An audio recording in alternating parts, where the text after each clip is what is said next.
So Terry, at Mayo, can you give us some tangible examples of performance metrics you use to measure performance value? You know, we realized that performance metrics for the EPMO is going to be extremely valuable, you know, in showing our executives and our team and others, you know, some of the things that we were doing. And so we've really used a variety of metrics, you know, over the years. But some of the three main ones that we've had pretty constant and that we share with leadership and others on a regular basis are, first of all, one is the number of projects that we have tracked within our EPPM system. And why that's so important is it really shows the size of the enterprise portfolio. So that's one of them.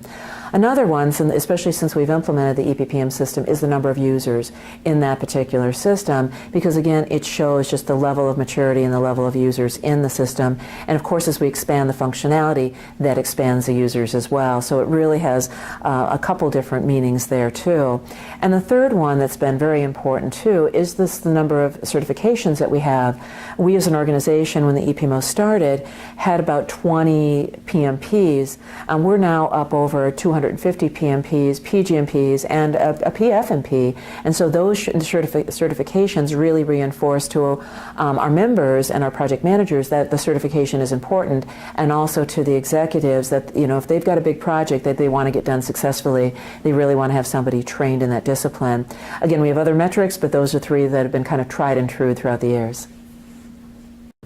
So Barry, at Parker, what do you do that shows the executives not just the metrics, but the real value of the PMO? How do you use metrics to show value?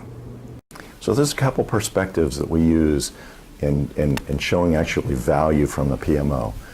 One of the first ones that I can bring up is repeat business from our customers. We've put in methodologies in place that are really improving the way that we execute our projects on time, on delivery, on cost, on quality. And with those are basic PM principles. But what they do is they instill a confidence in our customer base that we can execute, and we can execute to the performance levels that they need us to.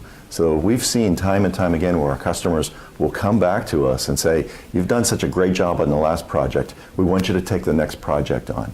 This brings growth to the organization, it brings additional dollars to the organization, it brings additional profit to the organization. And I think the establishment of that credibility has been fundamental in showing that the PMO brings value to our organization. Another area that I can talk about in here is that we are managing and continually monitoring the profitability of our projects throughout their life cycle. One of the mantras that we have within our organization is that the PM, the project manager, program manager, is the GM of the program. And what we mean by that is that they're not just responsible for the execution of that development portion, but they have a hand in managing and controlling the levers that control the profitability in this overall life cycle of the project. Remember, our projects and programs can last up to 40 years in length from the time that we have a clean sheet of paper, develop that product into the field, and that airplane flies for the next 25 to 40 years. So we've got to manage that throughout. And whatever we come up with as a product in those first 5, 6, 7 years, it has to be profitable because we live with that for a very long tail. So it's important that we keep an eye on that and show that the PMO has a direct hand in managing that and providing with the PMs with the tools and the processes that they need to manage those profitability levels and provide value to the organization.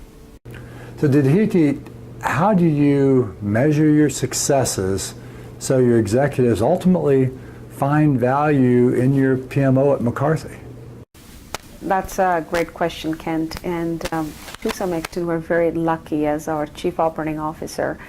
She was a PMP, so she understands the value of the PMO brings to the organization. And also as an organization, what used to happen that we used to have 150 projects before the PMO, 150 projects in the list and kind of no delivery, or nobody is actually accountable for delivery. Right now, the executives know that as a leader of the PMO, I am accountable for delivering all the projects we said that we're going to deliver. They are now very much accustomed of getting all the reports, like where the projects are, the health and the financial status of the project. So more and more they appreciate those kind of information. So it's kind of right now they understand the value in that perspective.